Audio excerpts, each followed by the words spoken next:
ꯁꯤꯒꯤ ꯃ꯭ꯌꯨꯠꯇ ꯊꯝꯕꯁꯨ ꯊꯝꯗꯦꯕꯀꯣ ꯑꯗꯣ ꯌꯥꯗꯦ ꯍꯥꯏꯕꯗꯨꯗ ꯑꯩꯁꯨ ꯁꯦꯝꯐꯝꯗꯣ ꯈꯪꯗ꯭ꯔꯕ ꯍꯥꯟꯅ ꯃ꯭ꯌꯨꯠꯀꯤꯗ ꯊꯝꯕ꯭ꯔꯥ ꯌꯦꯡꯕꯗꯁꯨ ꯊꯝꯗꯦ ꯑꯗꯣ ꯍꯧꯖꯤꯛ ꯃꯈꯣꯟ ꯇꯥꯔꯕ꯭ꯔꯥ ꯇꯥꯗꯕ꯭ꯔꯥ ꯑꯝꯇ ꯌꯦꯡꯕꯤꯔꯛꯑꯣ ꯑꯩ ꯁꯤꯗ ꯌꯦꯡꯒꯦ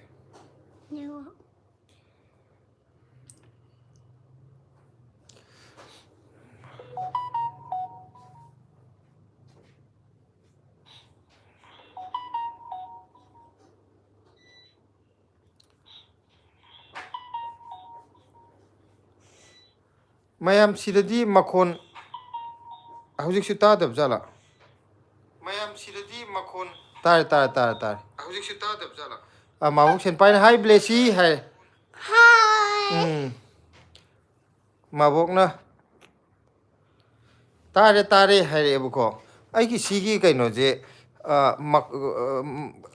ꯏꯕꯁꯦ ꯀꯩꯅꯣ ꯇꯧꯔꯒ ꯀꯟꯚꯔꯠ ꯇꯧꯔ ꯂꯥꯛꯏ ꯃꯥꯏꯁꯦ ꯀꯗꯥꯏꯗ ꯁꯦꯝꯗꯣꯛꯇꯣꯏꯅꯣ ꯑꯩꯁꯦ ꯁꯦꯝꯐꯝ ꯈꯪꯗ꯭ꯔꯦ ꯁꯦꯝꯐꯝ ꯈꯪꯗꯕ꯭ꯔꯥ ꯆꯦꯆꯦ ꯑꯅꯨ ꯆꯦꯆꯦ ꯑꯅꯨ ꯅꯠꯇꯦ ꯀꯩꯅꯣ ꯆꯦꯆꯦ ꯁꯣꯅꯤꯌꯥ ꯆꯦꯆꯦ ꯁꯣꯅꯤꯌꯥ ꯅꯦꯅꯦ ꯁꯣꯅꯤꯌꯥ ꯅꯦꯅꯦ ꯁꯣꯅꯤꯌꯥꯅ ꯚꯣꯏꯁ ꯇꯥꯔꯦ ꯍꯥꯏꯀꯣ ꯑꯗꯒꯤ ꯑꯥꯔꯇꯤꯁꯅ ꯍꯥꯏ ꯀ꯭ꯌꯨꯇꯤ ꯍꯥꯏꯔꯦꯀꯣ ꯃꯣꯅꯤꯀꯥ ꯂꯥꯏꯁ꯭ꯔꯝꯅ ꯃꯣꯡꯛ ꯑꯦꯟ ꯍꯥꯏ ꯀꯔꯤꯅꯣ ꯃꯥꯏꯁꯦ ꯂꯣꯏꯗ꯭ꯔꯦ ꯕꯕꯥ ꯃꯤ ꯃꯌꯥꯝ ꯑꯃꯅ ꯑꯩꯒꯤ ꯂꯞ ꯄꯤꯁꯟꯕꯅꯦ ꯑꯩꯒꯤ ꯂꯞ ꯃꯌꯥꯝ ꯄꯤꯁꯟꯕꯅꯦ ꯊꯦꯡꯛ ꯌꯨ ꯍꯥꯏꯔꯣ ꯑꯗꯣ ꯀꯥꯟꯗ꯭ꯔꯦ ꯀꯥꯟꯗꯤꯌꯦ ꯁꯤꯗ ꯑꯗꯨꯝ ꯊꯣꯛꯏ ꯊꯦꯡꯛ ꯌꯨ ꯍꯥꯏꯔꯣ ꯂꯞ ꯄꯤꯁꯜꯂꯛꯑꯗꯤ ꯑꯩꯅ ꯉꯁꯥꯏꯅ ꯍꯥꯏꯗꯦ ꯀꯅꯥꯅꯣ ꯁꯤꯕꯣ ꯃꯤꯒꯤꯅꯤꯗ ꯁꯣꯏꯗꯅ ꯊꯣꯛꯂꯛꯄꯅꯤ ꯅꯪꯅ ꯀꯩꯒꯤ ꯇꯧꯔꯤꯅꯣ ꯑꯗꯨꯗꯤ ꯑꯩꯈꯣꯏꯒꯤ ꯅꯝꯕꯗ ꯁꯣꯏꯗꯅ ꯊꯣꯛꯂꯛꯄꯅꯦ ꯍꯥꯏꯕ ꯑꯗꯣ ꯃꯌꯥꯝꯗ ꯍꯥꯏꯔꯣ ꯑꯅꯧꯕ ꯆꯍꯤꯅ ꯂꯥꯛꯄꯁꯤꯗ ꯃꯌꯥꯝ ꯍꯦꯄꯤ ꯅ꯭ꯌꯨ ꯏꯌꯔ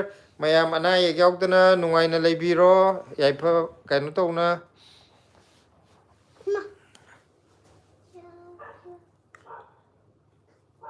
ꯈꯥꯡꯉꯦꯝꯕꯝ ꯖꯌꯦꯟꯇꯤꯅ ꯇꯥꯔꯦ ꯇꯥꯔꯦ ꯍꯥꯏꯀꯣ ꯇꯥꯔꯕꯣ ꯍꯧꯖꯤꯛꯇꯤ ꯇꯥꯔꯦ ꯃꯥꯜꯂꯦ ꯃꯌꯥꯝ ꯑꯩꯒꯤ ꯀꯩꯅꯣꯁꯤꯗ ꯏꯪꯂꯤꯁꯇ ꯍꯦꯛ ꯀꯟꯚꯔꯠ ꯇꯧꯋꯦꯕꯀꯣ ꯁꯤꯁꯦ ꯃꯌꯥꯝꯅ ꯏꯕꯤꯔꯛꯄ ꯀꯃꯦꯟꯁꯦ ꯍꯦꯛ ꯏꯪꯂꯤꯁꯇ ꯀꯟꯚꯔꯠ ꯇꯧꯕꯁꯦ ꯀꯗꯥꯏꯗ ꯁꯦꯝꯗꯣꯛꯄꯅꯣ ꯑꯩꯁꯦ ꯁꯦꯝꯗꯣꯛꯐꯝ ꯈꯪꯗ ꯂꯩꯔꯦ ꯋꯥꯈꯜꯒꯤ ꯄꯣ ꯀꯀꯥꯗ ꯊꯦꯡꯀ꯭ꯌꯨ ꯍꯥꯏꯈ꯭ꯔꯣ ꯑꯝꯇ ꯀꯀꯥ ꯊꯦꯡꯀ꯭ꯌꯨ ꯍꯥꯏ ꯊꯣꯏꯊꯣꯏ ꯅꯨꯡꯁꯤꯕꯤ my cutie happy new year ꯍꯥꯏꯔꯛꯑꯦꯀꯣ ꯍꯦꯄꯤ ꯌꯨꯔ ꯀꯀꯥ ꯊꯦꯡꯀ꯭ꯌꯨ ꯀꯀꯥ ꯊꯦꯡꯀ꯭ꯌꯨ ꯍꯦꯄꯤ ꯌꯨꯔ ꯀꯀꯥ ꯀꯀꯥꯗꯤ ꯀꯔꯤ ꯌꯦꯟꯖꯥꯡ ꯆꯥꯔꯒꯦ ꯉꯁꯤ ꯅ꯭ꯌꯨ ꯀꯀꯥ ꯏꯌꯔꯒꯤ ꯀꯩ ꯍꯪꯉꯣ ꯏꯟꯖꯥꯡ ꯆꯥꯒꯦ ꯅ꯭ꯌꯨ ꯏꯌꯔꯒꯤ ꯃꯌꯥꯝ ꯉꯁꯤ ꯅ꯭ꯌꯨ ꯏꯌꯔꯁꯦ ꯀꯔꯤ ꯀꯔꯤ ꯃꯊꯦꯜ ꯑꯣꯏꯅ ꯍꯣꯠꯅꯕꯤꯈ꯭ꯔꯒꯦ ꯑꯍꯥꯎꯕꯕꯨꯗꯤ ꯉꯥꯛꯇ ꯑꯣꯏꯔꯝꯒꯅꯤ ꯑꯗꯨ ꯑꯣꯏꯔꯒꯁꯨ ꯑꯍꯥꯎꯕꯗꯁꯨ ꯃꯈꯜ ꯃꯌꯥꯝ ꯂꯩꯕꯅꯤꯅ ꯀꯔꯤ ꯀꯔꯤ ꯍꯣꯠꯅꯈ꯭ꯔꯒꯦ ꯍꯥꯏꯕꯤꯔꯛꯑꯣ ꯑꯁ ꯀꯀꯥꯗꯤ ꯆꯤꯛꯀꯟ ꯆꯥꯔꯦꯌꯦ ꯉꯁꯤ ꯍꯥꯎꯅꯤꯗ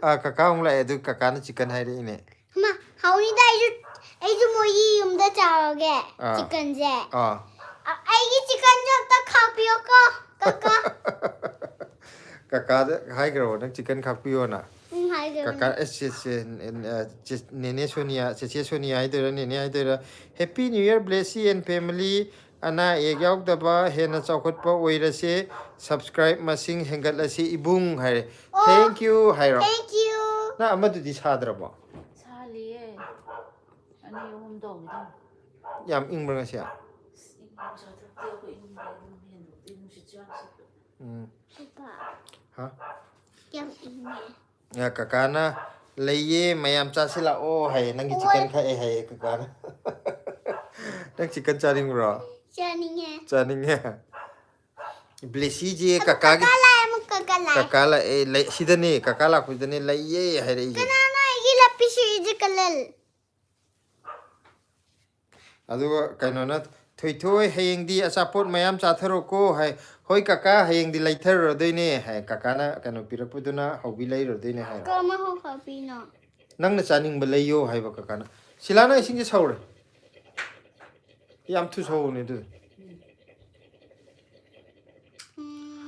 ꯑꯗꯒꯤ ꯃꯥꯕꯣꯛ ꯁꯦꯟꯄꯥꯏꯅ ꯑꯩꯈꯣꯏꯒꯤꯗꯤ ꯈꯦꯆ꯭ꯔꯤ ꯑꯣꯏꯅ ꯇꯧꯔꯦ ꯍꯥꯏꯌꯦ ꯃꯥꯕꯣꯛꯒꯤꯗꯤ ꯑꯩꯈꯣꯏꯒꯤ ꯆꯞ ꯃꯥꯟꯅꯔꯦ ꯄꯔꯄꯜꯒꯤꯗꯣ ꯈꯦꯆꯤ ꯌꯦꯜꯂꯣ ꯈꯦꯆ꯭ꯔꯤꯗꯤ ꯌꯦꯜꯂꯣꯅꯦ ꯄꯔꯄꯜ ꯀꯃꯥꯏꯅ ꯑꯣꯏꯗꯣꯏꯅꯣ ꯅꯪ ꯑꯩꯈꯣꯏꯅ ꯆꯥꯕꯗ ꯃꯇꯨꯝ ꯃꯇꯨꯝ ꯊꯣꯔꯤ ꯊꯣꯔꯤ ꯃꯇꯨꯝ ꯈꯦꯆ꯭ꯔꯤꯗꯕꯨ ꯀꯔꯤ ꯄꯔꯄꯜ ꯅꯍꯥꯟ ꯃꯇꯨꯡ ꯆꯥꯒꯦ ꯆꯥꯛꯇ ꯌꯦꯜꯂꯣ ꯇꯧꯔꯒ ꯃꯥꯟꯅꯕꯗꯣ ꯈꯪꯗꯕ꯭ꯔꯣ ꯈꯪꯗꯦ ꯍꯋꯥꯏꯒ ꯍꯥꯞꯄꯒ ꯇꯧꯕꯗꯣ ꯀꯔꯤ ꯑꯂꯨ ꯇꯤ ꯑꯂꯨ ꯎꯇꯤꯅ ꯑꯃꯨꯛ ꯇꯣꯡꯉꯥꯜꯂꯦ ꯍꯌꯦꯡ ꯑꯃꯨꯛ ꯃꯃꯥꯅ ꯇꯧꯔ ꯈꯪꯒꯅꯤ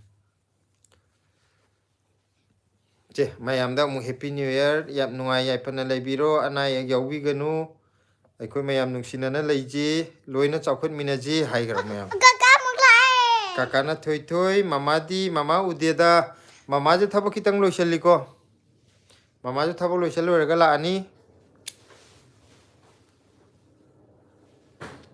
ꯅꯪ ꯂꯥꯛꯄꯗ ꯀꯣꯝꯂꯥ ꯑꯃ ꯂꯧꯊꯣꯛꯑꯝꯕꯗꯣ ꯑꯗꯨꯗꯣ ꯑꯝꯇ ꯄꯥꯏꯕꯤꯔꯣ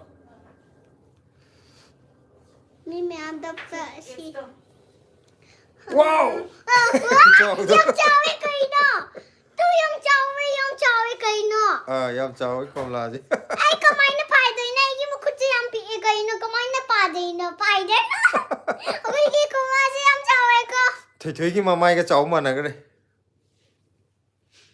ꯀꯀꯥꯒꯤ ꯑꯣꯏꯖꯔꯒꯦ ꯑꯩ ꯀꯣꯝꯂꯥꯗꯣ ꯀꯀꯥꯅ ꯑꯣꯏꯖꯔꯣ ꯅꯪꯒꯤꯁꯨ ꯑꯃ ꯈꯥꯛꯑꯦ ꯀꯀꯥ ꯁꯤ ꯆꯞ ꯃꯥꯟꯅꯕ ꯆꯥꯎꯕ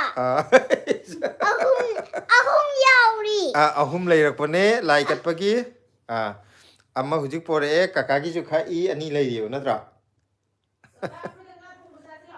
ꯀꯀꯥ ꯑꯩꯈꯣꯏ ꯉꯥ ꯊꯣꯡꯉꯦꯀꯣ ꯉꯥ ꯊꯣꯡꯒꯦ ꯃꯃꯥꯅ ꯉꯥ ꯊꯣꯡꯕ ꯌꯥꯝꯅ ꯍꯥꯎꯋꯤ ꯆꯥꯁꯤ ꯂꯥꯛꯑꯣ ꯍꯥꯏꯌꯣ ꯃꯃꯥꯅ ꯉꯥ ꯊꯣꯡꯉꯤꯁꯤ ꯌꯥꯝ ꯍꯥꯟꯗꯧ ꯃꯥꯜꯂꯦꯀꯣ ꯑꯗꯨꯗꯤ ꯆꯥꯕ ꯂꯥꯛꯑꯣ ꯃꯃꯥꯅ ꯌꯥꯝ ꯍꯥꯎꯕꯒꯤ ꯑꯗꯩ ꯅꯣꯡꯃꯩ ꯉꯥꯟꯕꯤ ꯄꯨꯈ꯭ꯔꯝꯕꯝꯅ ꯍꯥꯏꯌꯦ ꯑꯩꯁꯨ ꯆꯥꯕ ꯂꯥꯛꯀꯦ ꯑꯩꯁꯨ ꯆꯥꯒꯦ ꯍꯥꯏꯌꯦ ꯂꯥꯛꯑꯣ ꯂꯣꯏꯅꯃꯛ ꯂꯥꯛꯑꯣ ꯑꯩꯈꯣꯏꯒꯤ ꯆꯥꯛ ꯃꯌꯥꯝ ꯆꯥꯅꯁꯦ ꯅꯪꯒꯤ ꯑꯣꯔꯦꯟꯖꯇꯨꯅꯦ ꯍꯥꯏꯁꯦ ꯃꯥ ꯅꯪꯅ ꯄꯥꯏꯔꯤ ꯑꯣꯔꯦꯟꯖꯇꯨ ꯃꯣꯏ ꯆꯥꯃꯤꯟꯅꯁꯦ ꯍꯥꯏꯕ ꯆꯥꯃꯤꯟꯁꯦ ꯃꯌꯥꯝ ꯂꯩꯔꯤ ꯄꯥꯕꯨꯡꯒꯤꯁꯨ ꯑꯃ ꯂꯩꯔꯤ ꯃꯌꯥꯝ ꯂꯩꯔꯤꯀꯣ ꯀꯀꯥꯅ ꯍꯣꯏ ꯂꯥꯛꯀꯦ ꯍꯥꯏꯔꯛꯑꯦ ꯂꯥꯛꯄꯤꯌꯣ ꯑꯗꯒꯤ RM ꯏꯁꯇꯨꯗꯤꯑꯣ ꯏꯝꯐꯥꯜꯅ ꯌꯥꯝ ꯅꯨꯡꯁꯤꯌꯦ ꯍꯥꯏꯔꯛꯑꯦ thank you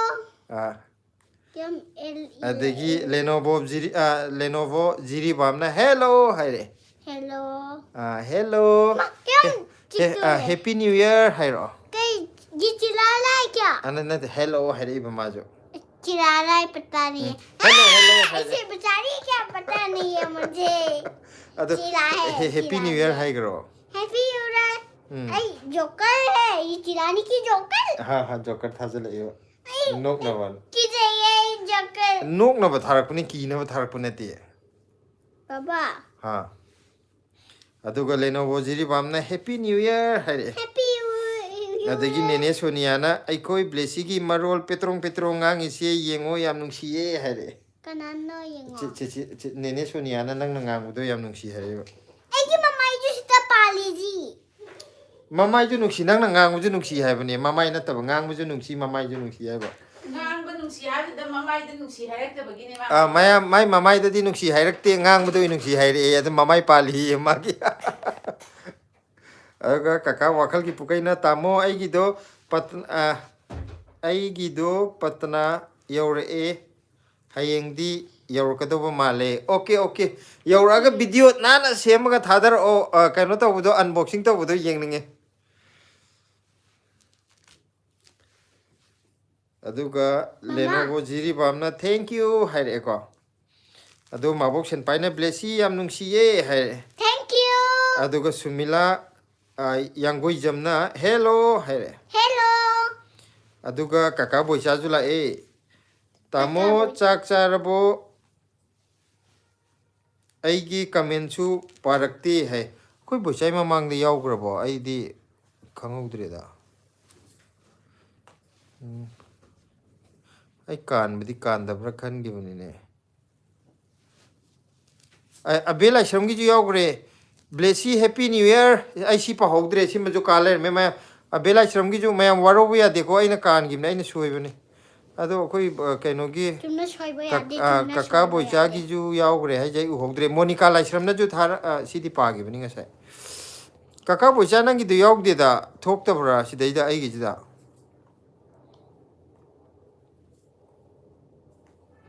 na ko optasi okay aduga ai je kada yo gre Halama. Hello. Angelica Elangbam na hi Blessy hi re. Hello. Duga Nene Sonia na Sia Sila chak thongiro udena voice tang taye. Oma hujik chak tore ingena kaino gumba ising ka kai akhoi kaino do sahan ba. Water bag ama electric ki duga duga ising han duga. Lai lai ma ju lai akhoi ti chak to ngasi. Hello. I di ingal to sizu. Adagi Norman giduzo. Sagat te have I pak na. Ma di sagat pa yam tappe. Sum pham ingal e bai di khong ga jitar ingal. Achude ka Ai asi de mai to chumda na sida mu pari. Ai sana yang ne. Kaino. Sida tai sali jo komla ma hinje. Seran turan tong Sim sa ro ti de. ngore. Ai si yore. Ai je chaning da program tori. Chang dai chang. Pire e have I munda. Se amta comment mi am leirem ta pathor ki ke. Mayam kai mathel chanarage aina mung na mu hange. Akhoi Angelica khangembam na sorry Elangbam na ai khangi bro here. Khangye. Aduga Lenovo jiri bamna angang nungsina here. Aduga ano kari hai no se.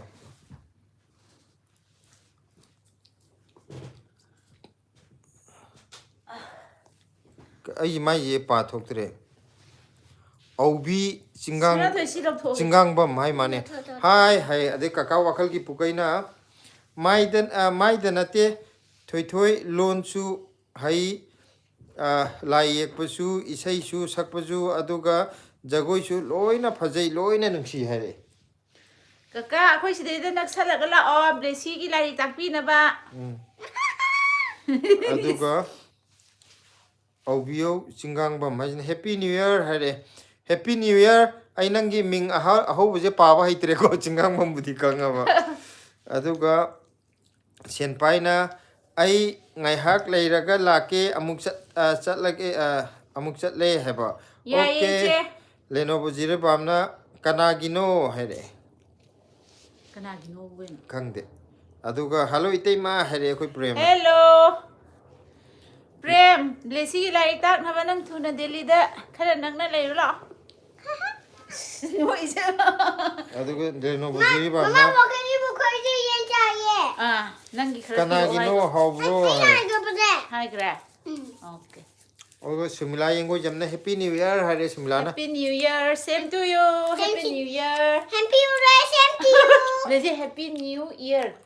Happy New Year. New. Ayo. Ai bai tre ko la min cha san ki wan. ogo Nin. Happy New Year. Yar hai.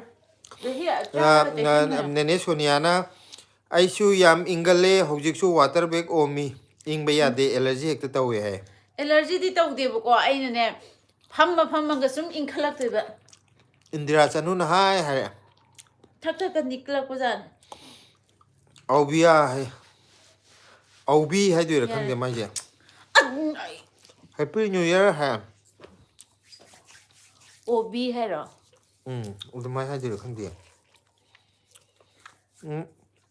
Mabok senpai na sila nungai ribo kuire live laktaba hai nungai ri che ngarang su live tor o na message thare du ngarang ni dum sangdra ba thabak pharak tana bagi ba dum ngarang yada kui na na jang do du lai gi amu kat kani amuk thong ni thong loi ra ga amuk kat kani thenge sak sa ba su aduga Rebecca Naurem na Blessy class ke akatoi no hai re Blessy class kya ka do na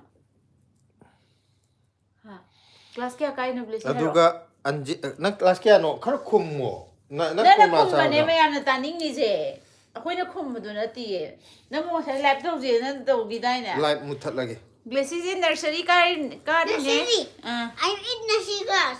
adu nang hai bu ga do ge mama na hai dring ni da wa khum jam ka e handak si Angelica Elangbam na o ado Blessy kai jari no hai Blessy nang kai jai no papa na pari je asige Orange. orange sari ne 19 user la eh ngarang ka kayo. Kanina, please, Mama yeah. live tawda. 19 user nang si Blessy na nahan mamangi live ta lakta ba ada mai ne imaron thok koi thok thoi 19 user da lakti Pan chim pha bu re man.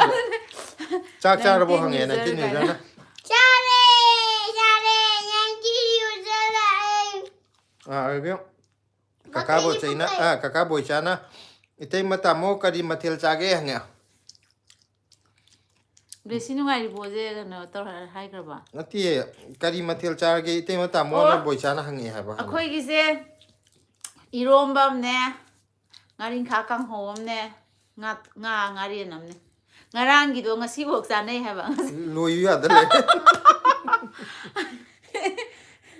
untuk paju pamu gum tau intham tha gi haw ra ji da loyu ya dale yamna thongu bai wa na ti ba ko ada mathel du yam ba do cha bangam da ba cha ba ngam da ba du gi ne dagi nga thong ga nga hinjang yan cha ba do du su oi de ba 19 user na Blessy nungai di bo ha Jun ni Sonia ju la e han la kra ba adu nene Sonia ting sai di wai san ne 19 user na Blessy yam nung si na lap mayam pi re Thank you, 19 user. aduga 19 user na Blessy chegi la pira roidro hai chegi la pira roidrai la piro e 19 user la e na han 19 user phajana ta o phajana mathak ta udre o urangani moi na de se amage o pi nga da da bi de phajana phammo ma thwa yare ko si de si to kalang tar to ma kitan se pan adune ya pi re ko phajana ta ma thoi se mama to ki se nang ki nga da na ba sem ge adagi yare nan dra man sem bi ba Santi kangu jamna happy new year hai ko same to you adai happy new kaina year na akoi gi prem na itei ma aisu ngarubak hayeng yaurani aduga itei magi video yengjaraga hawai lon ge haibri yengjege lon ga nang sang ga dra lon ba do khara di jan di oi bani aina di am line yu lon tang na adi akoi na tharak pa ya bane ada lam do thapani na mu hawai ja du salak sa ga dra dong ni ai di fresh way po na tam ni na ba nang la kani do karam kan ta ra ge dili de oi na la ani ha ba do karam kan ta re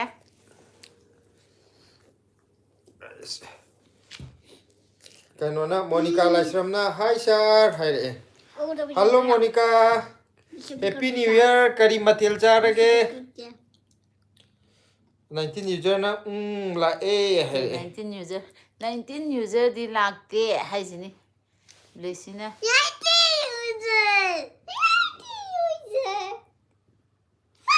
Monica Laisram na kari no ma ire mai je mai se am ta khangdre pa bai dre KF mai je shortcut I bada su kanu to mai se change to ma lai ko dictionary on to ko no Monica gi je pa ba hitre aduga nene Sonia gi na orange hawro Blessy hai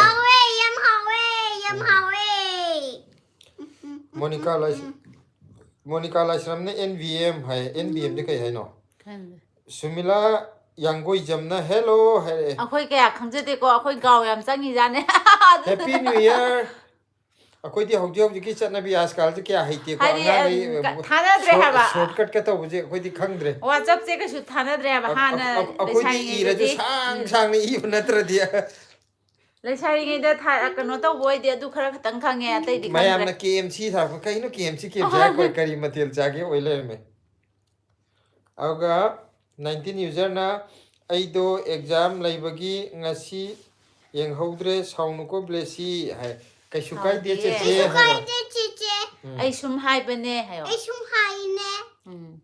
aduga akoi prem gi handak ki matang sidi itei magi ningja bado tamo tungal lage khanba malida amuk khangnoi noi thorokani ko itei ma ke hai no atra khang dre prem ai atra khang dre tate khangnong no khini ko itei ma hai ba handaki matang sidi sidi English lo liye handaki matang sidi you are my friend adu dane ai na adu nai side pa ya si je kai no ma setting dam soiribo Prem nangna ise handaki matang sidi you are my friend ana nokpi emoji thare. Santi kamu jamna blessy se yam nungsiye haira Blessy jam nungsi haradi kai haidino. Thank you.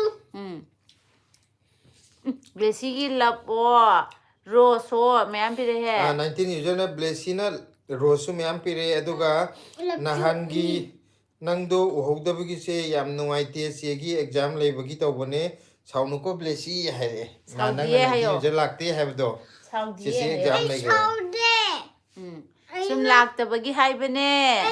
aduga akoi prem na haido kiroge itay ma surprise ohellage Oh, Kanagi. okay. Kanagi.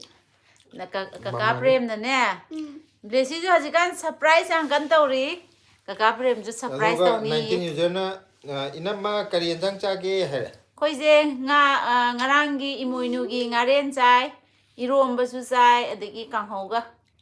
kaka boisana blessy se aigi isanupi ichanupa ga loan se manaye haba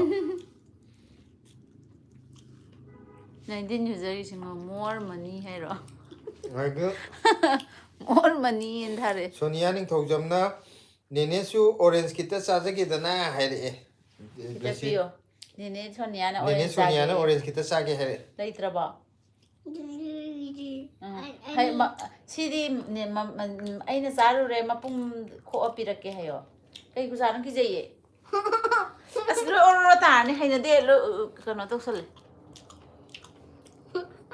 Ranjana Waikom na happy new year haire Same to you. Happy New Year. adugo W edis na happy new year Same to you. Happy New adagi Year. akogi prem na tamona nga khara khara toina sabasidi haijabani daitai ma haire Oh, there is a lot of money in the world. aduga samina Kaya sa nang English lo le ko kano da. samina sahani na hai haire ba Hi. 19 user na blessy sahi anauba lakpasida nangi apamba loina thungba oijaro ko aduga lairik su yamna haibo oiro blessy haire Lai su yam paningo hairo paning ba phau ba adagi oyo na. kaka boisana happy new year haiba se isa nupaga manaye blessy Desi na kuto ta ai talle makha ta kano kumaga ta tho. samina sani na happy new year havne happy new year samina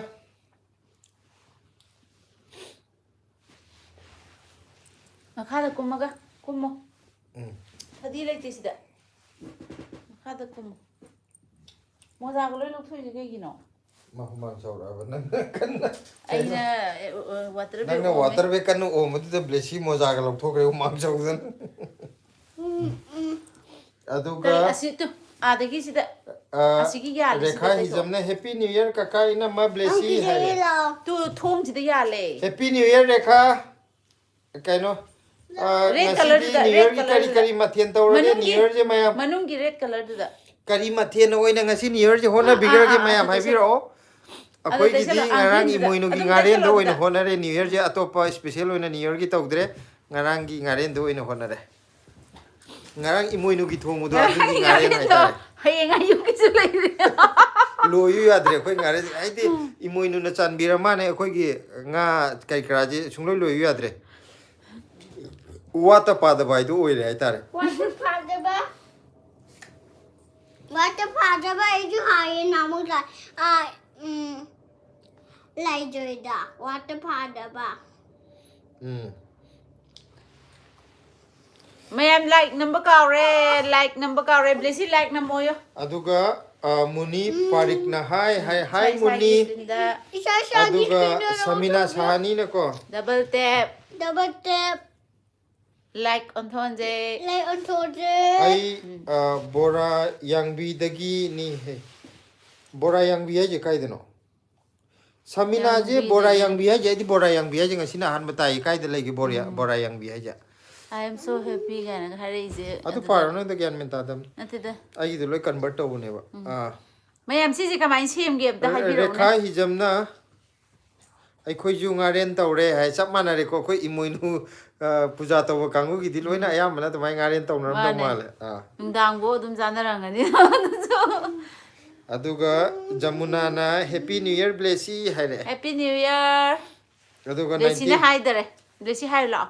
aduga 19 year na ju kaka How ikoi ti many nga oina coins? chare haire sab mana re ko Happy. wakhal ki pukaina thoi thoi kaka off lai rage hai Hoi kaka da hayo. hoi hayo la kaka hayeng ko na amuk unaraje hai na Kaya kono na jiga bye bye good night. kaka amuk ka ju thank you hai gro na hobi cha na ba ka no ko do thank you hai gro Thank you. Kari puri kulit no sibo. Sayang kalle. kari hai no sina et sila hai ro kai na hello hai re ko adagi kaino na Ranjana Waikom na New Year gi di kanga oina chare hai asibadi post ai ta da kanga je ai dem ta chadri auram do male nganu ga yen ga di chare ko kanga di chadri Cha. nganu ga kanga ga di ma haw hai pe manaram do male sim masak to manabagi aduga Semina Sani na hello Semina Hello. अखोई live चंगबीरिबा मयाम जे live टीमी याम यामी को चंगबीरे जे कनो जे like से खितन नमजन बिरो थक थक screen दुदा हाइदि खितंग याम थोंगना बा हाइतारे मी मंगा त्रुक like मंगा त्रुक लाइक तो ले बुझन kakana kay kinam ire ese. Good night, Prem. अखोई प्रेम ना No, masahi na lakpada. Nang nakhanjari dusu thungbo izaro ko. Amok friend la eh. Prem hai no, kakane nang gidi. wakal pugai kakani reje tamo itaima nana off laire good night most welcome my beautiful fairy haire ko good night Good night, lapsu hello. meyam pire kakana Thank you. aduga koi naurem tombim sa dibi ju changbire e comment ani sure pathoratri se kai daurage blessi yam happy new year hai Happy New ai ji Year. comment karai da yaudri no ai kano ta hogdre khangja hogdre waru Maming gay no, maming hero. naurem tombim sa Happy New Year. I love you. aduga koi prem na oijarage tamo hai soi soi dana oibo tungjaro ado Nishikanta Chaudhary mayum na ai first tare chess tournament do Oh, nan gi is kano yang do pare ne. congratulations Nishikanta yam Sida nungai nga re say ta na bada tu, naurem tombim cha hai jina tro. ah Blessy Happy New Year. ai na sikan tho ma mane pa da Same to you, Happy New Year. Say, Blessy lao. Adu sis. ai aham da pa hogdre ado waru bi be ya de koi kan to Ai, ang kan jingkhalaga yeng ah ado koi Nishikanta na chess tournament do first tare have ji am nungai re ado kano tore congratulations अखोगी message से अखोइना खक खाना था नतबदा असोंदगी जो photo होलकप या Bordi Mane. Trophy का तो ये या बने Sabi thakpi daw roidra ba. Ako'y di lam na dumiya nga agi hay kita. अदो निशिकांतना कनो तौरे हाइजे याम नुंगाइरे को चैंपियन ओइरे हाबजे Hoy wakal pukay je kay hari no. ओइजरगे तामो Oh, हाबा सि पाग sida di natida. Ano wala. अदुगा 19 यूजर ने कका मणिपुरदा लागा आइना चकौ दुइने कंगा ओइना पिजरगे कका याइको इनमा Ay, di sabi. Kano Ay, di iro mo yan. या या कंगा दो मरुम को पितो रजे कंगा दुना आइगी मरुम दुना सिलागी I gonna do. I gonna do. Oh, blessing di dut ne. Angang sa thakpiya di mahay ba. Sanggom takadam ne. Hi bro. Sogom. Natun hokan. Angang ginagariya. Angi अदुगा Sogom. Angang sa thakpiya. मथंगी comment पिबिरे इजना Covid tambola है को happy new year है happy new year Covid tambola Happy New Year, you said. अदुगा निशिकांतना अखोइदी अदुगुंबा Happy New Year, said to you. चादे है माने Kay hay na may do. My party तो उदुगी मतंग दो माने पहले तुम नहीं जानो. मयाम लाइव टी मी चा मुक चंगबिरे अदुगा लाइक तो उजि मी तरेट खक्ता येंग बयाम नुवाइते दा खिता स्क्रीन दे थक थक अनि द नमगा यामद्रजु मी चा म चंग पदम द मी कुन कुन थ्रा द वरजु लाइक तो रदि खितंग चानने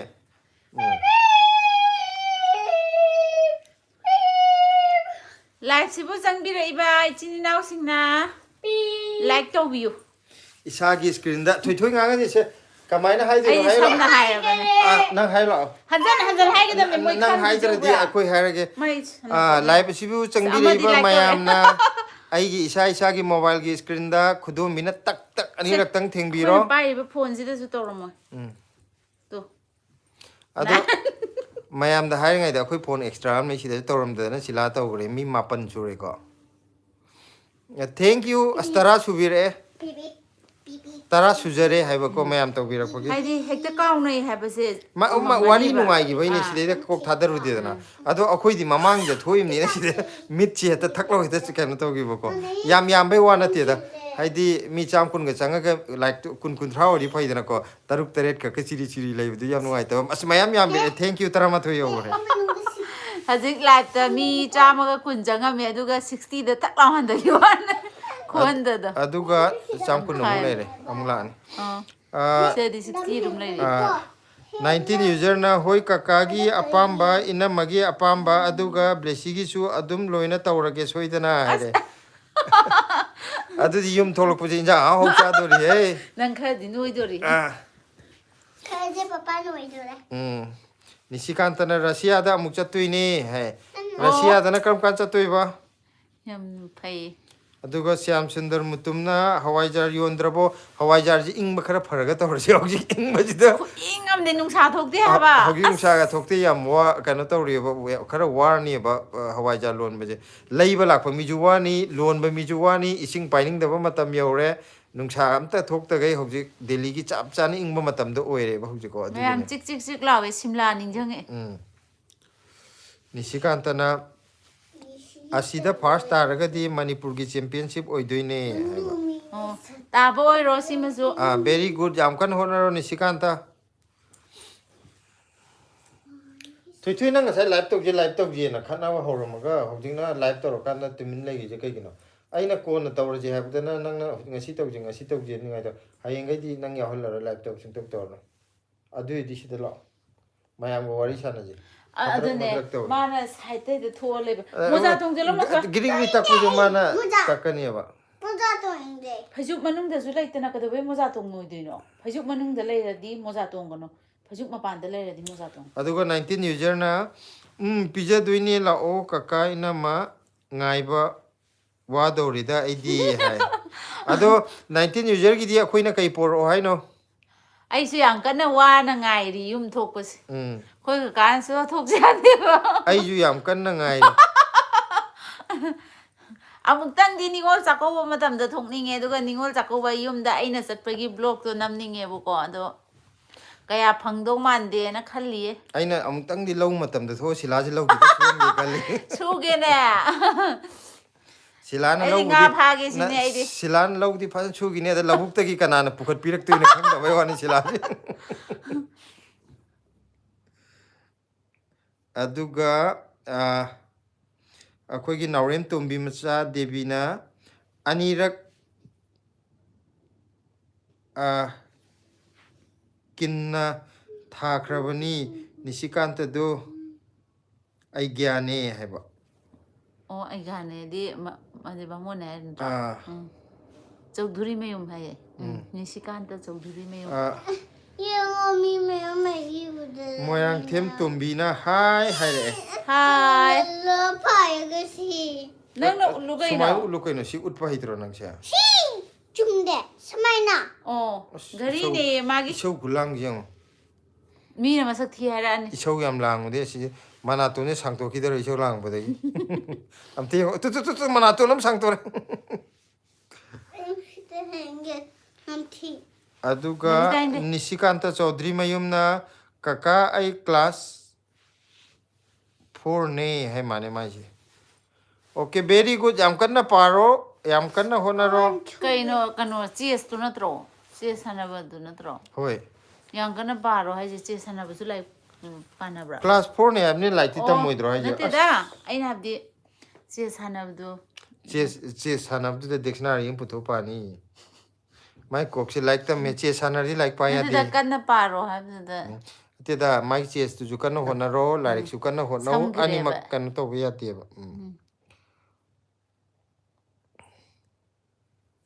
aduga kaka boisana tamo pung kaya phawba thadoino hauche pung nipan ga mini kunthra pan mapan ada bok thajira pung mapan bok pung tang thara ge pun ma mapan bok tang tawraje aduga nisikantana February da chatoine haba 아이들 낙대봐. aduga 19 user na ID yare kaka inama 낙대. 나지 윤재 낙대. 19 user na thara ije 나 la isidi shida 19 user na thara isidi 19 user kaka di mi kaino tawgre kaino mi thabak lei dudi 19 user ne habani oh 19 user hai bro Hoi. aina wakhal pukai kaka Wakhal bini pukai nate. 19 user sima khada ju lap me am thari ji nangya 19 user gi message ngata lap me am thari ju udrabo ibema misna da che 19 user na amaju haire yare ID yare kaka ina mana hairak paduna hena penjare haire aduga lak paduna hena penjare haibani haiba amuk semtor iba soibani na aduga rishi sharmana hi you can back haire ko 19 user na amchoi blessy che off tawrage bye bye blessy yam nungsiye lap Bye. me bye good night aduga akoi beheren gi imaju la e mani mamong beheren na akoi gi channel am leibudugi imaduni ko imaje karai dubai dara kaino chat khidai ne halak amgi roida happy new year ima akoi ima na oina nei leireda nisikanta na kaka bye bye bye bye nisikanta bye nisikanta kana honau ko aduga 19 user na ai leiye blessy haire blessy da nangna kadai chakrage habdo 19 ai user leiye lakte habdo ai leiye haire to now na mu gaming kaka kaino gi jeche exam lei hai dudi mi pe khale di kamai la ka de 아기 빠빠 좀 들어봐. ha sidadi 빠빠. magi papa ju lei adu exam pe kha tha ba lei bagi exam loi lai ne nang exam lei di mobile yeng ba ya ba 빠빠도 나무 낙대. kai de la ka tino 그만다. kamenda 19 user la di papa di ka de la ka tino 19 user moi papa di phone yang bai te thabak le ka tawre thabak chin bagi phone yeng ba matam chang de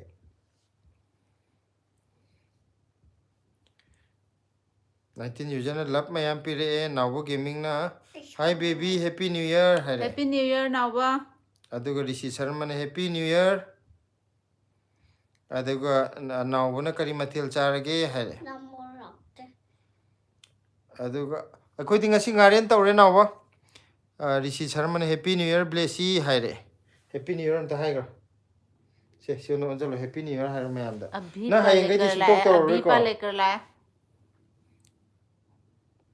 nawna mama papa kari mathil charage hai uji koi khungre dinga ko si ngaren jare irom baga dingaring khakang ho go jare now budi kai jang jarage aduga abhe palekar hi happy new year all hai Happy new New year Year. abhe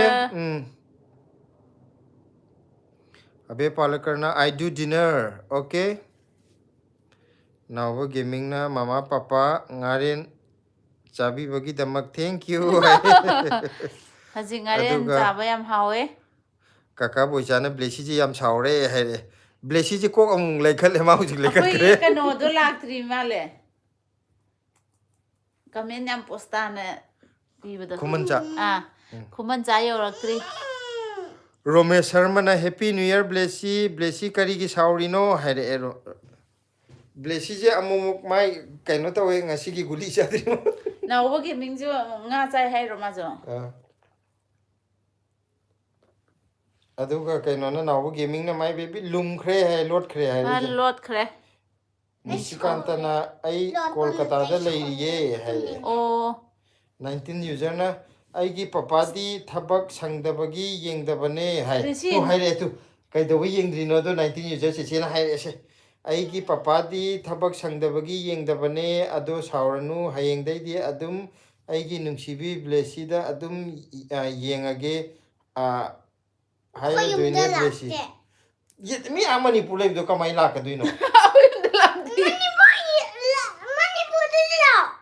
nang ticket paisa tha wala manipur dagi akhoi yum dalak tin saur ju re dana se kana blessy na blessy ki paisa yam lai bani ko adu dagi ticket kang na ba paisa pithora ge ai ꯄꯤꯒꯤꯁꯤꯔꯥ ꯅꯪꯒꯤ ꯄꯩꯁꯥꯗꯒꯤ ꯅꯪꯅ ꯂꯥꯛꯑꯣ ꯂꯥꯛꯅꯕ ꯍꯥꯏꯕꯅꯤꯅ ꯐ꯭ꯂꯥꯏꯠꯀꯤ ticket ꯀꯛꯇꯥꯕꯅꯦ ꯅꯪꯒꯤ ꯄꯩꯁꯥ ꯂꯩꯕꯈꯩꯗꯣ ꯄꯨꯊꯣꯔꯛꯑꯣ No, I cannot.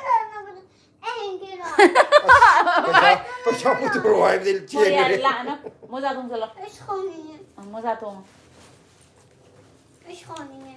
ꯃꯥꯒꯤ ꯁꯅꯥ ꯄꯩꯁꯥꯗꯨꯗꯤ ꯁꯅꯥ ꯁꯥꯅꯕꯅꯦ ꯁꯥꯎꯔ ꯆꯠꯈ꯭ꯔꯦ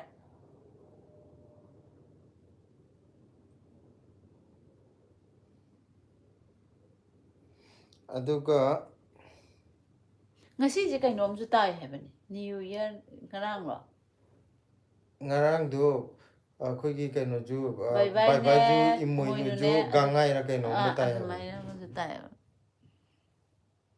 ꯀꯩꯅꯣ ꯅꯥꯎꯕ ꯒꯦꯝ ꯉꯁꯤꯁꯦ ꯏꯠ ꯑꯣꯏꯕ꯭ꯔꯣ ꯏꯠ ꯍꯥꯏꯔꯃꯥꯏꯅ हसीना कांगजम ना हाय हैरेको ऋषि शर्मा ना माय नेम इज ओरिना नो ऋषि शर्मा करी है ना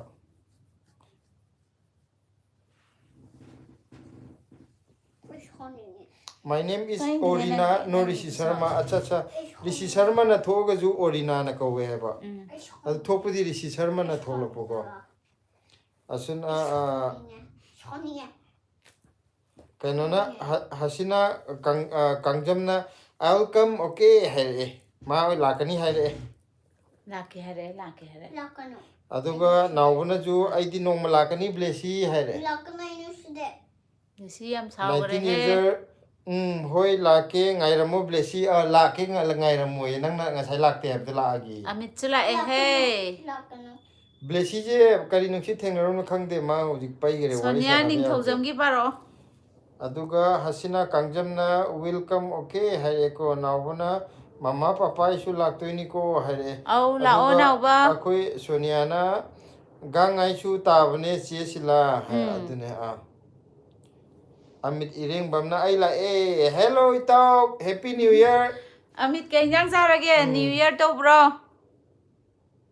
welcome to our live ko 19 user na blessi soidana lakani ba ngairamo ko aduga aida sauri do farabo ko blessi hai blessi ko ngang na ba yagidre paire leigre site kanai kanai de mana maram puthori je gyanam ta de ꯃꯥꯒꯤ ꯁꯅꯥ ꯃꯥꯒꯤ ꯄꯩꯁꯥꯗꯨꯅ ticket ꯀꯛꯑꯣꯕꯨ ꯁꯅꯥ ꯁꯥꯟꯅꯕꯅꯦ ꯍꯥꯏꯔꯒ ꯁꯥꯎꯔ ꯆꯠꯈ꯭ꯔꯦ aduga mathangina morangthem tombina bye bye happy new year hai ko bye bye happy new year aduga rishi sharma na sorry no kari gino sije aduga ima beren ima na amuksu happy new year hai happy new year ima happy new year ꯏꯃꯥ aduga 19 user na inama blessi do sauranu hayo ba amta thembiu ba ꯑꯣ ꯐꯔꯦ ꯐꯔꯦ ꯁꯥꯎꯕ ꯐꯔꯦ It's haba patte. It's honey. ꯀꯔꯤ ꯇꯧꯔ ꯁꯥꯎꯕ ꯐꯗꯣꯏꯅꯣ ꯍꯥꯏꯔꯣ kaido we have no No, it's honey. It's honey. ꯎꯠꯂꯛꯑꯅꯨꯀ ꯀꯔꯤꯅꯣ ꯐꯩꯖꯨꯞ ꯈꯨꯆꯨꯞꯁꯦ ꯃꯃꯥ ꯆꯝ ꯁꯦꯝꯃꯛꯀꯦ No, it's honey. ꯍꯣ ꯍꯣ ꯍꯣ ꯀꯟꯅ oh ꯆꯤꯡꯉꯅꯨ aduda tumine hippaga sauro makon tholakanu ko sauda makon thokku yade aduga 19 user na thembiyo bai ma hojik Theme, thembaga theme. changmoi da themingai ma hengalakadoine ma tumine ngaktang le marai phajagrani ꯗꯦꯁꯤ ꯇꯨꯝꯅꯤꯡꯉꯦꯌꯦ ꯑꯗꯨ ꯃꯥ aduga ꯇꯨꯝꯅꯤꯡꯉꯦ amit ireng akoi itauna icha thuibi je nakanda hujik laikhat leiri saure ma hasina na what is your guy's name hai amit ireng bamna nga taure hai akoi ju nga taure itaw ngarang imoinu gi ngare noi taure ngasi ꯂꯣꯏꯗ꯭ꯔꯤ ꯍꯌꯦꯡ ꯑꯌꯨꯛꯀꯗꯤ ꯂꯣꯏꯔꯗ꯭ꯔꯥ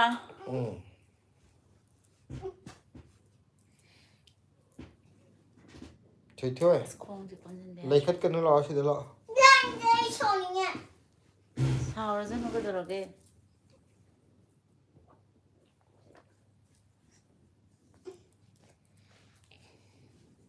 asawa mi Sidedi. makon thokpa ya deko ꯁꯤꯗꯒꯤꯗꯤ ꯑꯝꯇ ꯎꯗ꯭ꯔꯦ rishi ai sidebi apari jidi ꯅꯠꯇꯦ ꯈꯔ ꯎꯔꯝꯕꯗꯣ ꯑꯥ. ꯍꯧꯖꯤꯛꯇꯤ ꯑꯝꯇ ꯎꯗ꯭ꯔꯦ aduga akoi rishi sharma na bye bye good night aduga 19 user na kaigi sauri no aina yam nungai ti blessi ꯑꯣ ꯁꯥꯎ ꯐꯔꯦ ꯃꯥ ꯁꯨꯝ ꯇꯧꯔꯤꯅꯤ mai hongna bini ngale pek paira ngale adum phagini Correct. ꯍꯣ ꯐꯔꯅꯤ thoi thoi ngakta sauro ba aya amta sauro mai asa no ido kai gino no chao hai ga no kare mayam like changbireibasingna like tauba kaure like khara taubiyo am ta sao ma sao yeng nge de makhongsi no ka no ingke no pa ya de sao pai ga dau ne no a no no ka no sao ba am ta sao ro no ga am ta hai ro no hai ro am ta nang gi no hai bi do mayam ji blesi da no hai la ke ko blesi sao la ke ko mayam hꯧꯖꯤꯛ ꯕ꯭ꯂꯦꯁꯤꯁꯦ ꯑꯃꯨꯛꯇꯪ ꯁꯥꯎꯔꯛꯑꯣ ꯍꯥꯏꯔꯒꯦ ꯕ꯭ꯂꯦꯁꯤ ꯁꯥꯎꯔꯕꯣ ꯁꯥꯎꯔ ꯂꯥꯛꯑꯣ ꯃꯌꯥꯝ ꯃꯃꯥꯡꯗ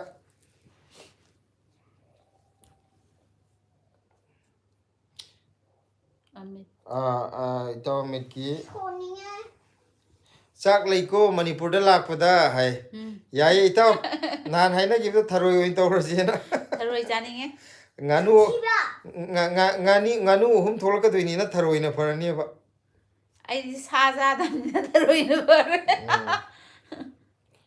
ꯑꯗꯨꯒ ꯁꯤ ꯁꯔꯃꯅ what's your name ꯍꯥꯏ ꯀꯔꯤꯅꯣ ꯃꯆꯥ ꯊꯣꯏ ꯉꯥꯡꯉꯨꯔꯅ ꯃꯥ ꯉꯥꯛ ꯂꯩꯔ ꯐꯔ ꯊꯣꯛ ꯁꯤꯅ ꯀꯅꯥꯅ ꯊꯝꯃꯦ ꯁꯤꯗꯤ ꯁꯥꯔꯩ ꯏꯁꯤꯡ ꯍꯩꯅꯕꯗꯣ ꯃꯥꯜꯂꯦ ꯀꯩꯅꯣ ꯁꯤꯕꯣ ꯁꯤꯗꯒꯤ ꯏꯁꯤꯡ ꯍꯩꯕ ꯌꯥꯕ ꯅꯪ ꯈꯪꯕ꯭ꯔꯥ ꯍꯌꯦꯡ ꯃꯃꯥ ꯁꯦꯝꯕꯤꯒꯦꯗꯤ ꯍꯩꯗꯣꯛꯇꯅꯕ ꯀꯩꯒꯤꯅꯣ ꯅꯪꯁꯨ ꯍꯥꯏꯅ ꯇꯧꯔꯒ ꯌꯦꯡꯉꯤꯕ ꯀꯩꯗꯧꯔꯒꯦ ꯍꯧꯖꯤꯛ ꯁꯦꯝꯃꯣꯕ ꯇꯜꯂꯦ ꯍꯧꯖꯤꯛ ꯍꯧꯖꯤꯛ ꯁꯦꯝꯕ ꯌꯥꯔꯣꯏ ꯑꯗꯣ ꯃꯩ ꯂꯣꯏ ꯀꯩꯅꯣ ꯍꯨꯠꯂꯒ ꯁꯦꯝꯒꯗꯧꯅꯦ ꯍꯨꯠꯂꯒ ꯁꯦꯝꯒꯗꯕꯅꯦ ꯑꯁꯤꯗꯩꯗ ꯍꯌꯦꯡ ꯏꯁꯤꯡ ꯍꯩꯔꯒꯅꯦ ꯁꯤ ꯃꯈꯥꯁꯤ ꯇꯥꯍꯟꯗꯣꯏꯕ ꯄꯥꯏꯞꯀ ꯇꯧꯔꯒ ꯁꯥꯎꯔꯅꯨ ꯑꯗꯨꯏꯗꯤ ꯑꯗꯨ ꯁꯤꯗ ꯂꯥꯛꯑꯣ ꯑꯗꯨꯗꯤ ꯁꯦꯝꯃꯔꯣꯏꯅ ꯑꯗꯨ ꯄꯩꯔꯗꯤ ꯁꯦꯝꯃꯔꯣꯏ ꯑꯩꯅ ꯂꯪꯊꯣꯛꯈ꯭ꯔꯅꯤ ꯍꯧꯖꯤꯛ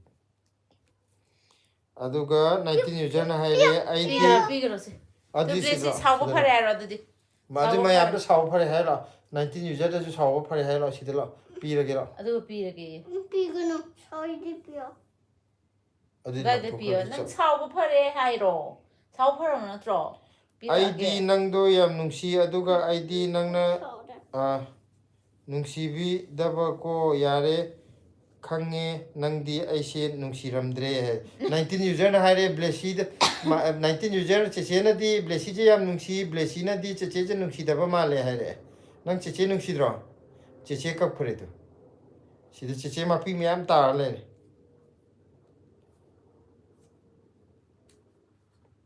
ꯕ꯭ꯂꯦꯁꯤꯅ ꯑꯩꯕꯨ ꯅꯨꯡꯁꯤꯕꯤꯔꯝꯗ꯭ꯔꯦꯅ ꯀꯞꯄꯦ ꯇꯨ ꯆꯦꯆꯦꯗꯤ ꯅꯪ ꯅꯨꯡꯉꯥꯏꯕ꯭ꯔꯣ ꯆꯦꯆꯦ ꯀꯞꯄꯤꯁꯦ ꯅꯪꯁꯨ ꯅꯪ ꯍꯌꯦꯡ ꯀꯞꯄꯀꯥꯟꯗ ꯑꯗꯨꯝ ꯀꯞꯍꯜꯂꯗꯧꯅꯤ ꯆꯦꯆꯦꯁꯨ ꯍꯧꯖꯤꯛ ꯀꯞꯂꯦ ꯅꯪ ꯀꯔꯤꯝ ꯍꯥꯏꯕꯤꯗꯕꯒꯤ ꯌꯥꯔꯦꯀꯣ ꯃꯌꯥꯝ ꯕ꯭ꯂꯦꯁꯤꯁꯦ ꯃꯥ ꯇꯣꯉꯥꯟꯅ ꯑꯗꯨꯝ ꯂꯩꯔꯖꯅꯣ ꯅꯣ ꯑꯗꯨꯝ ꯍꯥꯏꯔꯖꯅꯣ ꯃꯥ ꯑꯩꯈꯣꯏ ꯕ꯭ꯂꯦꯁꯤꯒ ꯄꯨꯟꯗ꯭ꯔꯦ ꯍꯧꯖꯤꯛ ꯄꯣꯛꯆꯖꯅꯤꯅ ꯃꯥꯏ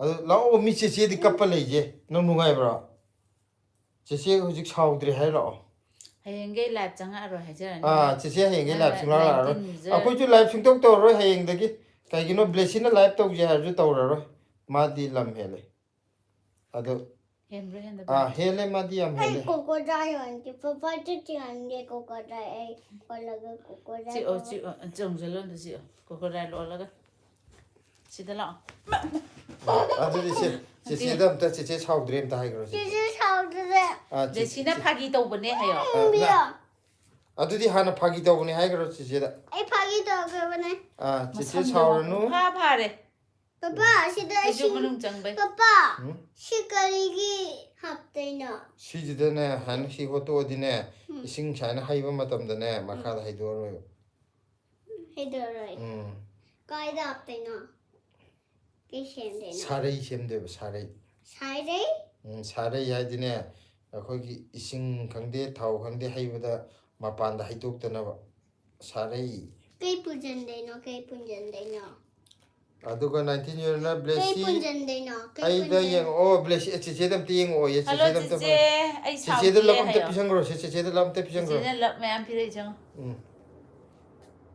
ꯁꯤꯅ ꯆꯦꯆꯦꯒꯤꯅꯦ ꯍꯥꯏ ꯑꯁ ꯃꯈꯟ ꯃꯈꯟ ꯃꯌꯥꯝ ꯍꯩꯔꯦ ꯂꯞ ꯌꯥꯝ ꯄꯤꯔꯦꯍꯦ ये भी मतलब है ये भी रब है सेम से अच्छा सेम चेचेदा साउरब याद्रेको चेचे अइना लब थाग्रबने हाइग्रो तू कमाइना हप्तैना सिसे कमाइना हप्तैना खंगदे ꯀꯔꯥꯏꯅꯣ ꯌꯥ ꯕ꯭ꯂꯦꯁꯤ ꯂꯥꯛꯑꯦ ꯍꯥꯏꯔꯦ ꯆꯤꯆꯦ ꯍꯔꯥꯎꯈ꯭ꯔꯦ ꯀꯞꯄꯝꯕꯗꯣ ꯄꯤꯔꯛꯑꯣ ꯅꯣꯛꯈ꯭ꯔꯦ ꯃꯃꯥ ꯆꯤꯆꯦ ꯌꯦꯡꯒꯦ ꯀꯔꯥꯏꯅꯣ ꯄꯤꯔꯛꯑꯣ ꯑꯗꯨꯁꯨ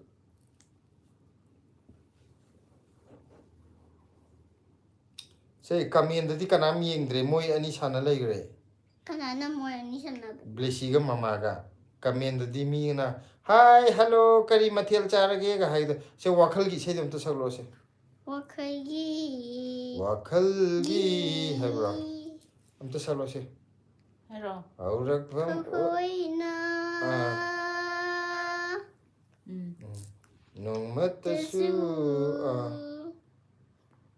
ꯍꯩꯇꯦ ꯀꯧꯗ꯭ꯔꯕꯤꯅ ꯍꯛꯄꯨ ꯑꯩꯅ ꯀꯔꯝꯅ ꯅꯤꯡꯁꯤꯡꯒꯅꯤ ꯁꯨꯃꯥꯏꯅ ꯁꯛꯃꯤꯟꯅꯔꯒꯗꯤ ꯃꯥꯁꯦ ꯑꯗꯨꯝ ꯁꯛꯂꯛꯏꯕ ꯃꯌꯦꯛꯇꯣ ꯐꯥꯗꯕ ꯃꯥꯅ ꯃꯩꯁꯨꯔꯗꯤ ꯈꯪꯉꯣꯏ ꯃꯥ ꯃꯌꯦꯛ ꯍꯩꯇꯕ ꯑꯩ ꯍꯦꯛ ꯊꯃꯣꯏꯗ ꯀꯔꯦ ꯊꯃꯣꯏꯅ ꯊꯃꯣꯏꯗ ꯍꯥꯏꯕ ꯅꯠꯇ꯭ꯔꯣ ꯑꯗꯨꯒ ꯆꯤꯆꯦ ꯄꯄꯥ ꯀꯩ ꯄꯨꯟꯖꯟꯗꯣꯏꯅꯣ ꯁꯤꯁꯦ ꯃꯥ ꯍꯣꯍꯟꯗꯣꯏꯔꯣ ꯂꯩꯔꯅꯤꯀꯣ 19 ꯌꯨꯖꯔꯅ ꯀꯩ ꯄꯨꯟꯗꯣꯏꯅꯣ ꯑꯩꯁꯨ ꯁꯤꯕꯣ? ꯕ꯭ꯂꯦꯁꯤꯒꯤ ꯂꯞ ꯄꯤꯔꯒꯦꯅ ꯂꯞ ꯁꯤꯕꯨ ꯃꯌꯥꯝ ꯀꯩ ꯄꯤꯔꯦ ꯄꯨꯟꯗꯣꯏꯅꯣ ꯀꯩꯝ ꯄꯨꯜꯂꯣꯏꯌꯦ ꯍꯣꯠꯇꯣꯛꯀꯗꯤ ꯍꯣꯍꯟꯗꯣꯏꯕ ꯀꯩ ꯄꯥꯏꯗꯣꯏꯅꯣ ꯍꯥ ꯄꯥꯏꯞ ꯀꯩ ꯄꯥꯏꯗꯣꯏꯅꯣ ꯑꯗꯨꯒ ꯄꯥꯏꯗꯣꯏꯕ ꯄꯥꯏꯞ ꯇꯨ 19 ꯌꯨꯖꯔꯅꯅꯦ ꯂꯞ ꯃꯌꯥꯝ ꯄꯤꯔꯛꯏꯁꯦ ꯑꯝꯇ ꯌꯦꯡꯉꯣ ꯑꯩ ꯕ꯭ꯂꯦꯁꯤꯒꯤ ꯂꯞ ꯃꯌꯥꯝ ꯄꯤꯔꯛꯑꯦ ꯊꯦꯡꯛ ꯌꯨ ꯊꯦꯡꯛ ꯌꯨ ꯆꯦꯆꯦ ꯑꯩꯅ ꯐꯥꯒꯤ ꯇꯧꯕꯅꯦ ꯑꯩꯅ ꯐꯥꯒꯤ ꯇꯧꯏꯅꯦ ꯃꯌꯥꯝ ꯂꯥꯏꯐꯁꯦ ꯌꯥꯝ ꯅꯨꯡꯉꯥꯏ ꯑꯩ ꯉꯁꯤ ꯌꯥꯝ ꯇꯨꯝꯅꯤꯡꯉꯦ ꯄꯄꯥ ꯇꯨꯃꯤꯟꯈꯣꯅ ꯁꯤꯗ ꯅꯪ ꯀꯩꯅꯣ ꯇꯨꯃꯨꯒꯒ ꯁꯨꯃꯥꯏꯅ ꯂꯣꯏꯔꯛꯇꯣꯔꯦ ꯀꯩꯅꯣ ꯄꯨꯡ ꯀꯩꯅꯣ ꯈꯛꯇ ꯉꯥꯏꯔꯦ ꯃꯤꯅꯤꯠ 4 ꯈꯛꯇ ꯉꯥꯏꯔꯦ ꯑꯉꯝꯕ ꯈꯨꯃꯟ ꯆꯥꯅ ꯃꯃꯥ ꯌꯥꯔꯦ ꯒꯨꯗ ꯂꯥꯏꯚ ꯏꯚꯤꯅꯤꯡ ꯗꯦꯂꯤ ꯂꯣꯏꯁꯜꯂꯁꯦ ꯋꯦꯗꯔ ꯀꯃꯥꯏꯅ ꯇꯧꯔꯤꯒꯦ ꯑꯩ ꯋꯥꯔꯦ ꯃꯃꯥ ꯑꯗꯨꯒ ꯑꯩ ꯑꯦ ꯀ꯭ꯌꯨ ꯑꯥꯏꯅ ꯇꯨꯝꯃꯣ ꯑꯗꯨꯃꯥꯏꯅ ꯍꯥꯏꯔꯒ ꯀꯃꯥꯏꯅ ꯇꯧꯔꯤꯒꯦ ꯂꯥꯏꯚ ꯄꯣꯂꯨꯁꯟꯁꯦ ꯂꯣꯏꯁꯜꯂꯁꯦ ꯀꯩꯅꯣꯗꯤ ꯇꯧꯔꯤ ꯄꯣꯂꯨꯁꯟꯁꯦ ꯑꯗꯨꯝ ꯂꯩꯗꯤ ꯄꯄꯥ ꯂꯩꯔꯤꯀꯣ ꯅꯣꯡꯒꯨꯝꯕ ꯄꯄꯥ ꯇꯥꯗꯕꯅꯤꯅ ꯑꯗꯣ ꯃꯇꯦꯛ ꯑꯃ ꯄꯄꯥ ꯌꯥꯝꯅ ꯁꯣꯔ ꯍꯣꯟ ꯌꯥꯔꯁꯦ ꯍꯣꯏ ꯍꯣꯏ ꯌꯥꯝꯅ ꯌꯥꯔꯁꯦ ꯁꯣꯔ ꯍꯣꯟꯕ ꯋꯥꯕ ꯑꯗꯨꯃꯥꯏꯅꯗꯤ ꯇꯧꯗ꯭ꯔꯦ ꯑꯗꯨꯒ ꯏꯪꯕꯗꯤ ꯐꯖꯅ ꯏꯪꯉꯦ ꯑꯩꯈꯣꯏ ꯀꯩꯅꯣꯒꯤ ꯅꯤꯡꯊꯝꯊꯥꯒꯤ ꯗꯦꯜꯂꯤꯒꯤ ꯑꯏꯪꯕ ꯍꯥꯏꯗꯨ ꯆꯞ ꯆꯥꯅ ꯑꯣꯏꯔꯦ ꯍꯧꯖꯤꯛ ꯀꯀꯥ ꯕꯣꯏꯆꯥꯅ ꯕ꯭ꯂꯦꯁꯤ ꯌꯥꯝ ꯅꯨꯡꯁꯤꯌꯦ ꯍꯥꯏ ꯃꯤꯅ ꯅꯨꯡꯁꯤ ꯍꯥꯏꯔꯤꯁꯦ ꯀꯩ ꯃꯥꯄꯜ Thank you, ꯍꯥꯏꯕꯅꯣ ꯐꯥꯎ thank you, ꯉꯥꯏꯖꯕꯅꯤ thank you, ꯍꯥꯏꯕꯅꯤ thank you. Thank you, Kaka. Thank you, Coco. Thank you, Coco. Thank you, Coco. Thank you, Coco. Ma, like this a little bit. Ngaktan. ꯑꯗꯨꯒ 19 ꯌꯨꯖꯔꯅ ꯋꯦꯜꯀꯝ ꯕ꯭ꯂꯦꯁꯤ ꯕꯥꯏ ꯕꯥꯏ ꯕ꯭ꯂꯦꯁꯤ ꯍꯥꯏꯔꯛꯑꯦ ꯕꯥꯏ ꯇꯧꯈ꯭ರೆ Bye ꯆꯦꯆꯦ ꯍꯥꯏꯌꯣ. ꯑꯗꯨꯒ ꯅꯦꯅꯦ ꯁꯣꯅꯤꯌꯥꯅ Bye ꯁꯥꯎꯕ ꯆꯦꯆꯦ, good ꯐꯔꯕꯣ ꯕ꯭ꯂꯦꯁꯤ night. ꯍꯥꯏꯔꯣ Purre. ꯐꯔꯦ ꯅꯦꯅꯦ ꯁꯣꯅꯤꯌꯥ. ꯅꯨꯡꯉꯥꯏꯇꯦꯗ. ꯑꯁ ꯍꯧꯔꯛꯑꯦ ꯇꯨꯃꯥꯏ. ꯑꯩꯅ ꯉꯁꯥꯏ ꯈ꯭ꯋꯥꯡꯁꯦ ꯉꯥꯛꯇ ꯅꯥꯜꯂꯛꯑꯣꯕ ꯑꯁ ꯄꯨꯛ ꯅꯥꯝ ꯂꯣꯏꯔꯦ ꯁꯨꯃꯥꯏꯅ ꯐꯝꯕꯁꯤ ꯒꯥꯏ. ꯑꯁ ꯁꯨꯛꯇꯧ ꯀꯩꯅꯣ ꯇꯧꯅꯤꯡꯗꯖꯥꯠꯅꯤ. ꯄꯥꯈꯣꯟ ꯑꯃ ꯇꯧꯔꯁꯨ ꯌꯥꯗꯕꯅꯤ ꯑꯗꯩ ꯃꯈꯣꯟꯗꯨꯅ ꯑꯩꯅ ꯅꯥꯜꯂꯛꯎꯒ ꯑꯗꯨ ꯅꯪꯕꯨ ꯇꯧꯒ ꯍꯌꯦꯡꯋꯥꯏ ꯆꯥꯎꯔꯀꯥꯟꯗ ꯆꯥꯛ ꯊꯣꯡꯅꯤꯗꯥꯏꯅꯦ ꯑꯗꯨ ꯇꯧꯕꯤꯅꯤꯗ ꯑꯗꯥ ꯇꯧꯕꯤꯅꯤꯗ ꯑꯗꯨꯒ ꯈꯔꯒꯁꯨ ꯅꯥꯜꯂꯛꯏ. ꯃꯉꯣꯟꯗꯗꯤ ꯃꯃꯥꯏꯒꯤ ꯈ꯭ꯋꯥꯡ ꯁꯤꯗ ꯈꯨꯠꯁꯥꯁꯤꯒ. ꯅꯥꯜꯂꯛꯎꯒ ꯑꯗꯨ ꯇꯧ ꯑꯗꯥ ꯇꯧꯒꯅ ꯃꯈꯨꯠꯀ ꯀꯩꯅꯣ ꯄꯥꯏꯔ ꯆꯤꯡꯗꯣꯏꯅꯤ ꯃꯤꯉꯣꯟꯗ ꯉꯥꯛꯇ ꯅꯥꯜꯂꯛꯑꯣ ꯍꯥꯏꯔꯗꯤ ꯑꯁ ꯃꯥ ꯋꯥꯔꯦ ꯑꯗꯨ ꯃꯈꯨꯠ ꯅꯥꯔꯦ ꯄꯪꯍꯥꯏꯗ ꯍꯥꯏ ꯈꯗ꯭ꯔꯛ ꯑꯃ ꯌꯥꯎꯔꯤꯕ ꯃꯥꯁꯦ ꯁꯣꯅꯤꯌꯥ ꯃꯈꯥꯗ ꯑꯃ ꯂꯥꯛꯑꯦ. ꯁꯣꯅꯤꯌꯥꯒꯤꯅ ꯁꯥꯎꯕ ꯐꯔꯕ ꯕ꯭ꯂꯦꯁꯤ ꯑꯃ ꯄꯥꯈ꯭ꯔꯕꯅꯤ ꯑꯗꯨ ꯃꯈꯥꯗꯨꯗ ꯃꯦꯁꯦꯖ ꯂꯥꯛꯑꯦ. ꯑꯗꯨꯒ ꯑꯣꯅꯤꯜ ꯅꯤꯉꯣꯝꯕꯝꯅ ꯕ꯭ꯂꯦꯁꯤꯁꯦ ꯌꯥꯝ ꯆꯥꯎꯔꯦ ꯃꯩꯇꯩꯂꯣꯟꯁꯨ ꯐꯖꯅ ꯉꯥꯡꯕ ꯍꯩꯔꯦ ꯍꯥꯏ ꯑꯌꯥꯝꯕ ꯃꯇꯝ ꯍꯥꯏꯗꯤ ꯌꯨꯝꯗ ꯂꯩꯔꯗꯤ ꯑꯗꯨꯝ ꯃꯩꯇꯩꯂꯣꯟ ꯉꯥꯡꯍꯜꯂꯦ. ꯍꯤꯟꯗꯤ ꯉꯥꯡꯉꯛꯄꯗ ꯃꯩꯇꯩꯂꯣꯟꯗ ꯉꯥꯡꯒꯗꯕꯅꯦ ꯍꯥꯏꯕꯗ ꯃꯥ ꯑꯗꯨꯝ ꯉꯥꯡꯉꯛꯀꯅꯤ. ꯑꯗꯒꯤ ꯑꯩꯅ ꯍꯤꯟꯗꯤꯗ ꯉꯥꯡꯕꯁꯦ ꯌꯨꯝꯗ ꯂꯩꯔꯗꯤ ꯃꯅꯤꯄꯨꯔꯤ ꯉꯥꯡꯒꯗꯕꯅꯦ ꯃꯥꯅ ꯑꯃꯨꯛ ꯍꯥꯏꯔꯛꯇꯣꯏꯕ. ꯈꯥꯡꯉꯝꯕ ꯏꯆꯥ ꯒꯨꯗ ꯅꯥꯏꯠ ꯑꯁ ꯑꯩ ꯎꯏꯔꯦ ꯁꯤꯂꯥ. Good night. ꯃꯌꯥꯝ ꯉꯁꯤꯗꯤ ꯂꯥꯏꯐꯁꯦ ꯂꯣꯏꯁꯤꯜꯂꯒꯦ ꯅꯍꯥꯟꯈꯩꯗꯤ ꯁꯤꯂꯥꯒ ꯊꯣꯏꯊꯣꯏꯒ ꯎꯏꯕꯗꯣꯉꯁꯤ ꯑꯩ ꯈꯥꯡꯉꯝꯗ꯭ꯔꯦ ꯏꯁꯥꯁꯦ ꯉꯁꯤꯗꯤ ꯈꯔ ꯆꯣꯛꯊꯔꯦꯕꯀꯣ ꯇꯨꯝꯅꯤꯡꯕꯅ ꯌꯥꯗ꯭ꯔꯦ ꯑꯗꯣ ꯀꯩꯅꯣ ꯇꯧꯔꯒꯦ ꯔꯤꯁꯤ ꯁꯔꯃꯅ ꯕ꯭ꯂꯦꯁꯤ ꯕꯦꯔꯤ ꯀ꯭ꯌꯨꯠ ꯑꯅ ꯂꯞ ꯃꯌꯥꯝ ꯄꯤꯔꯛꯑꯦ ꯇꯨ ꯕ꯭ꯂꯦꯁꯤꯒꯤ ꯑꯗꯨꯒ ꯁꯣꯅꯤꯌꯥꯅꯁꯨ ꯈꯗ꯭ꯔꯛ ꯍꯩꯕ꯭ꯔꯥꯅꯦ ꯕ꯭ꯂꯦꯁꯤ ꯍꯥꯏ ꯕ꯭ꯂꯦꯁꯤꯁꯦ ꯈꯗ꯭ꯔꯛ ꯍꯩꯕ꯭ꯔꯥ ꯍꯥꯏꯔꯛꯑꯦꯀꯣ ꯅꯪ ꯉꯁꯥꯏ ꯐꯥꯒꯤ ꯇꯧꯕꯗꯣ ꯑꯗꯣ ꯃꯌꯥꯝ ꯃꯤꯁꯨ ꯃꯌꯥꯝ ꯆꯪꯉꯛꯏꯀꯣ ꯂꯥꯏꯐꯁꯦ ꯍꯧꯖꯤꯛ ꯃꯤ ꯀꯌꯥꯅꯣ 60 ꯍꯦꯟꯅ ꯆꯪꯕꯤꯔꯛꯑꯦ ꯑꯗꯣ ꯀꯩꯅꯣ ꯇꯧꯔꯦ ꯑꯩꯁꯦ ꯉꯁꯤꯗꯤ ꯃꯤꯠꯁꯦ ꯄꯥꯡꯕ ꯉꯝꯃꯛꯇ꯭ꯔꯦꯀꯣ ꯑꯩ ꯑꯣꯏꯅ ꯎꯏꯈ꯭ꯔꯗꯤ ꯐꯔꯛ ꯇꯥꯔꯅꯤ ꯑꯗꯣ ꯂꯥꯏꯐꯁꯦ ꯉꯁꯤꯒꯤꯗꯤ ꯃꯌꯥꯝ ꯋꯥꯔꯧꯕꯤꯅꯨ ꯃꯤꯗꯤ ꯌꯥꯝ ꯑꯦꯛꯇꯤꯚ ꯑꯣꯏꯕꯤꯔꯤ ꯑꯗꯣ ꯍꯌꯦꯡꯅ ꯅꯠꯇ꯭ꯔꯒ ꯀꯔꯤꯒꯨꯝꯕ ꯑꯩ ꯀꯩꯅꯣ ꯇꯧꯔꯛꯄ ꯃꯇꯝꯗ ꯈꯤꯇꯪ ꯐ꯭ꯔꯤ ꯑꯣꯏꯕ ꯃꯇꯝꯗ ꯑꯃꯨꯛ ꯆꯪꯖꯔꯛꯀꯦ ꯑꯗꯨꯒ ꯃꯌꯥꯝꯒ ꯑꯃꯨꯛ ꯋꯥꯔꯤ ꯋꯥꯇꯥꯏ ꯁꯥꯟꯅꯖꯦ ꯉꯁꯤꯒꯤꯗꯤ ꯂꯥꯏꯚꯁꯦ ꯂꯣꯏꯁꯤꯟꯖꯔꯒꯦ ꯑꯩ ꯇꯨꯝꯅꯤꯡꯕꯅ ꯌꯥꯗ꯭ꯔꯦ ꯑꯩ uirakpa ꯑꯃ ꯌꯥꯎꯔꯦꯕꯀꯣ ꯑꯗꯨꯗꯤ ꯃꯌꯥꯝ good night happy new year ꯑꯃꯨꯛꯀꯁꯨ ꯂꯣꯏꯔꯛꯄꯁꯤꯗ Happy New Year, ma'am. ꯃꯌꯥꯝ ꯅꯥꯗ ꯌꯦꯛꯇꯅ ꯅꯨꯡꯉꯥꯏ ꯌꯥꯏꯐꯅ ꯂꯩꯕꯤꯌꯨ ꯃꯌꯥꯝ ꯄꯨꯝꯅꯃꯛ ꯑꯗꯨꯒ Good night. ꯉꯁꯤꯒꯤꯗꯤ ꯁꯤꯗꯩꯗ ꯂꯣꯏꯁꯤꯟꯖꯔꯒꯦ Tumbim sa. Mama, si kay Pun